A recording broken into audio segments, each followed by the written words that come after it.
Okay. I believe in very few things, but chief among the few tenets I hold true is the power of my pen to create. I write you into every existence I live without fail.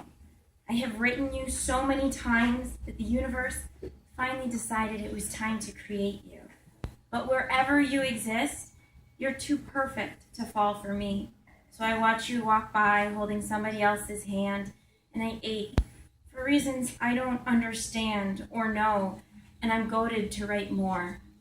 One day, you will turn to me and ask me if you may taste the ink on my fingers, eat the words out of my mouth, and if I will press my writing into your skin. In that moment, the universe will flinch, and I'll be back on the train, composing a sentence to best describe how your bare wrists appeal to me, wondering why this stranger feels more like home than any other place. So these next two short pieces are from my blog. A lot of this is coming from my blog. And they're subway posts. They're what I see when I watch people on the subway. So this one is called Flip It. A man and a woman enter the train. The doors slide shut behind them. The man lounges against the doors, his skin flushed and a little sweaty. He's wearing exercise clothes, loose-fitting loose-fitting running pants, and a tight shirt that clings to his flat stomach. She is in a bright red long-sleeve hoodie, tight spandex capri pants molded to her legs. She braces herself over him, one hand on either side of his head. He blinks lazily at her as she shifts her weight back and forth between her feet. Her slim ankles are naked over her black and neon pink running sneakers. The position is aggressive and suggestive. He is open and unguarded. Country city boy. There was something about men when they did that casual slouch, stomach curved in, hips slid out just a little, that made her want to straddle and ride that. It didn't hurt that this guy had a vague farmer's tan, an aviator sitting crooked on top of his buzz brown hair. He was just enough city with a dash of country. So on Thursdays, I post this thing called Do Not Deliver, and it's just little missives that I send out into the world. Sometimes they can be funny, sometimes they can be rather emotional. These are some of my funnier ones. Dear bitchy prudes, it's none of your damn business if my breasts pop out of my dress. I do not appreciate your concern, and I do not need it. I know my limits, and I very rarely exceed them. If my boobs do happen to pop out, too fucking bad. It's not like no one has ever seen breasts before. Signed, sexy girl in a low-cut dress. Dear customer, you're a dick. Sincerely, your barista. Hey God, I know you'll never give me more than I can handle, but could you please stop fucking trusting me so much? I need a fucking break. All the love and respect. Overwrought, raised Catholic. To every man trying to get my attention on the street. Let's pretend we're back in Regency, England. You don't talk to me unless you have a proper introduction, and I won't have to challenge you to pistols at dawn for being an offensive, classless form of a human being with no honor or dignity. Top. Every woman ever street harassed ever. So this is another one of the subway posts. It's entitled Master. There is something about a man wearing black leather gloves that is both inherently sexy and at the same time creepy. Serial killer-esque mixed with alpha master. This man has not only black leather gloves, but well-polished black leather shoes and a well-cared-for black leather briefcase, charcoal gray tailored suit, and a matching fitted coat, a watch on his left wrist, close-cropped light brown hair, collar upturned, dark blue scarf wound around his neck, black inner ear headphones. He has a strong, shoulder-width stance, leaning against the pressure the train exerts on him, tall enough to hold onto the bar above the seats with ease. I want to pull the watch off his wrist and cover the exposed skin with my mouth, suck and bite like a fledgling vampire feeding from its sire. He takes one glove off to fiddle with his phone, and I want to fall to my knees and beg for that warm, bare hand on my face, those strong fingers to cup my cheek. He has good posture. Unembarrassed by his height, shoulders broad and square, his head is bowed only to concentrate on his phone, and I want to tug his scarf off and drag my teeth over the exposed skin of the nape of his neck, but his wrist is still what tempts me the most. He removes both gloves and turns to face me, his hands on display. Gorgeous. He leans against the subway door casually, his hips canted forward. The veins stand out on the backs of his hands, and I feel the urge to trace them with my fingers and tongue. The skin of his hands is red in places from the cold, and his fingers are long and blunt-tipped. They look strong and capable. So this next piece is a longer prose piece. It was actually the piece that got me quite a few followers on my blog. My friend overheard the pickup line in this, so it was based off of that. It is called The Problem with Pickup Lines. Frost was firmly dug in at her table in the school cafe. It was midterms, and anxiety was running high, while sanity was at a shocking new low. She was sure that the hours of sleep every student in the cafe had gotten over the past week, if added up, would probably be less than 48 combined. Most of her peers had headphones jammed in their ears like her, and bleary desperation in their eyes. There were more cups of coffee in the room than people, and if a conversation dared go louder than a murmur, the culprits were shamed into silence with bloodshot glares. As it was, Frost had one more paper to turn in, and she was slogging through her final round of edits when it happened. She didn't know where the guy came from, but he was suddenly standing across the table from her, his stunned-looking brown eyes fixed on her. She glanced up from her computer in time to see his lips move. It took all of her willpower to not sigh in annoyance and roll her eyes. She pulled out her headphones. What? There was no way to completely eliminate the edge in her tone, but she did try to minimize it.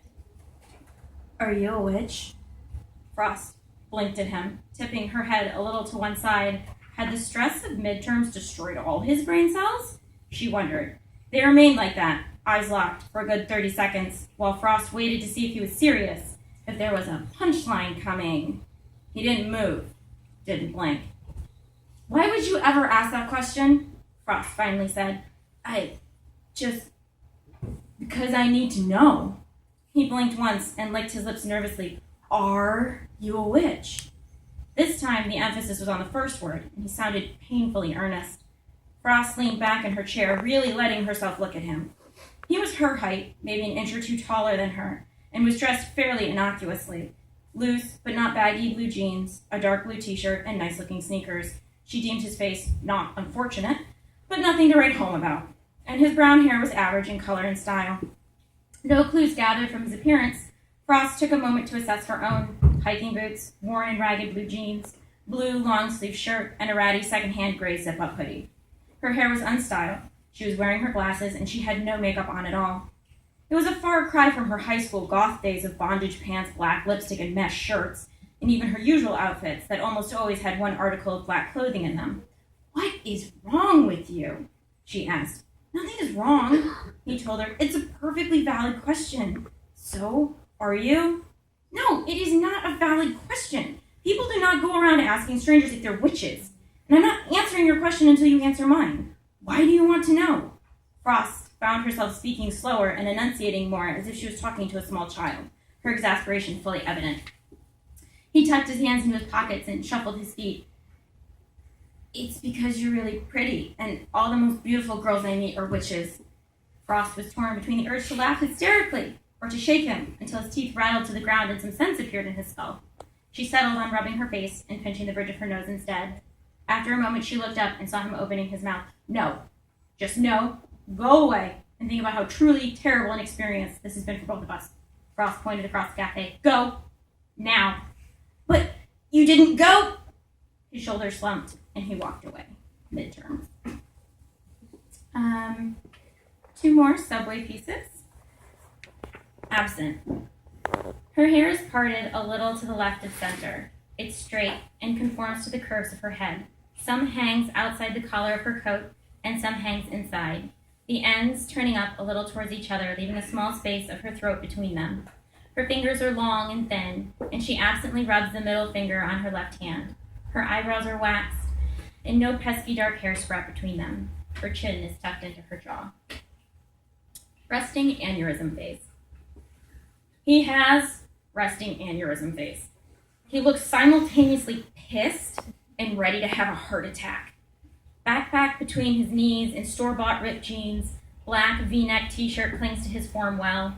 He looks more contemplative when the train is in motion and borderline alarmed every time it enters the station. His intensity is humorous and most likely a result of it being before 7 a.m. and a lack of caffeine. Neatly trimmed beard, close-shaved head. His Metro card is tucked between his translucent phone case and his phone. He has one hand holding the top handle of his backpack and is using the other hand to do something on his phone. He lowers his phone and holds it with two hands, his left hand still holding his backpack. He closes his eyes, probably getting that last moment of calm before the storm of the day. Headphones in and some unknown music playing in his ears. I hope it's Call Me Baby, because that would make my day. So another project that I've been working on is playlists. I have a lot of playlists on my computer, so I like to listen to the songs and try and do stream of consciousness, but because I really suck at stream of consciousness, they just turn into teeny tiny little narratives. So here's a few of those. 9, embarrassment. Sprawled in a field, soft, cool, damp breeze on bare arms. The sun is behind the clouds, and a connected ache rests in my throat and chest. Your heart is in the center of your chest. You can just feel it better on the left side. My hand pressed tight under my breast, waiting for each hard, slamming heartbeat. It's painful on a physical level. I remember putting your hand in the exact same spot, telling you to feel it. You said you couldn't feel anything, and I didn't understand. Was I dead to you? Am I without a heart? But you can feel and find the veins in my elbows and the pulse in my wrist. I like to keep my fingers to your pulse to remind myself that at least one of us can feel the other's heart. 13. I'm sorry. My hands are too small against yours. Heel to heel, I can't match with you, and it's stupid to apologize for this, but the tips of my fingers against your third joint seem like a sign. I can't seem to keep my mouth shut, and I ask forgiveness over the stupidest things, but I can't be unapologetic because somewhere along the line, this life, past life, my next life, I did something unforgivable. I have to make up for it, but I can't. It's my entire fault. I trip over us, and I spill our relationship all over the floor.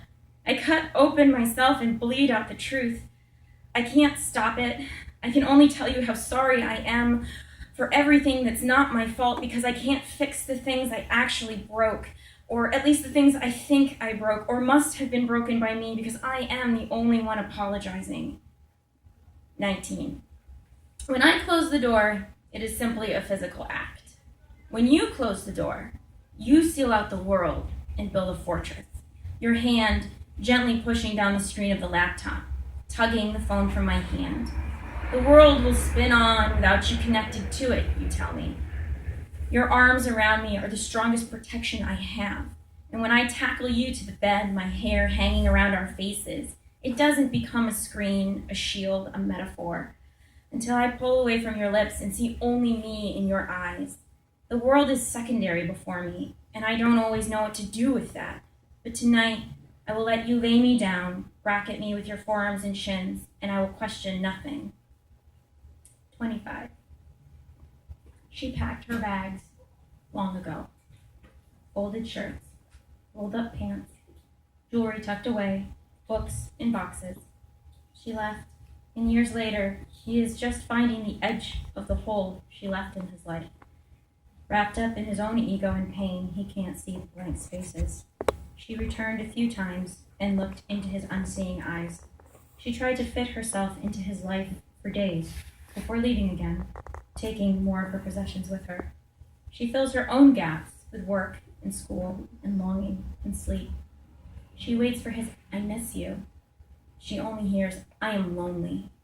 even when the words match. She mourns the loss of what never was and probably never will be, and he scorns what he thinks he lost. She stops visiting. He wonders why that room is empty. She stops calling. He talks to the walls. She refuses to cry for him anymore. He can't understand why his chest aches. So this is another subway piece called Between His Legs. He had his legs spread, long fingers wrapped around the lower half of a large coffee cup, and all she could think about was getting down on her knees between those legs and those long fingers pushing through her short hair. She imagines one of those fingers pressing into her, or all 5 of them cupping her cheek, his thumb rubbing back and forth over her zygomatic process. She wants to lick and nibble on those bony ankles showing between dark blue jeans and worn brown leather shoes, lean her head down on his thigh and bask in his attentions. This piece is one of my absolute favorite characters right now. Her name is Farley. She is exceedingly awkward and doesn't work well in society. Farley wandered into her roommate's bedroom and face planted in her bed, whining loudly. Anne ignored her until Farley started poking her nonstop. "What is it, Farley?" Anne asked as she bookmarked her page. "My dick is 3 states away," Farley whimpered, rolling her head to the side so Anne could hear her. "Your dick?" Anne was concerned. She had an inkling as to where this might go, but she still hoped she was wrong. "Well, it's attached to another person, but it's mine and I miss it," Farley told her, pouting pitifully up at Anne. "Do you miss the person attached to the dick?" Anne said, covering her face with both her hands when Farley hesitated. "Sometimes?" Anne groaned and spread her fingers to look down at her roommate. "Please tell me you don't ask him to put the phone near his dick so you can talk to it."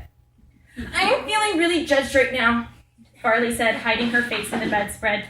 "Farley, it was one time!" Farley picked her head up. "One time! And no one ever lets you forget it." And this is the last piece, the subway piece. It's called Impossible Futures with Strangers. All I can see is that he has his glasses pushed up onto his forehead, resting on his brow so he can read something on his phone, and it makes me inexplicably happy. He is starting to bald at the crown of his head, and he is wearing a 3-piece suit. It makes me want to playfully push his phone down and smile up at him as he uses his free hand to bring his glasses down and mock frown at me. "I was reading that," he would say, and I would playfully tilt my head just a little to the side. He would sigh, pretending to be put upon, and lean down to brush a soft kiss across my slightly pouty lips. "There, all better now?" he would ask, and I would push up for a longer, firmer, but still chaste kiss before pulling away and nodding. "For now," I would tell him, releasing his phone. But before he turns it back on, he presses a soft kiss to my forehead.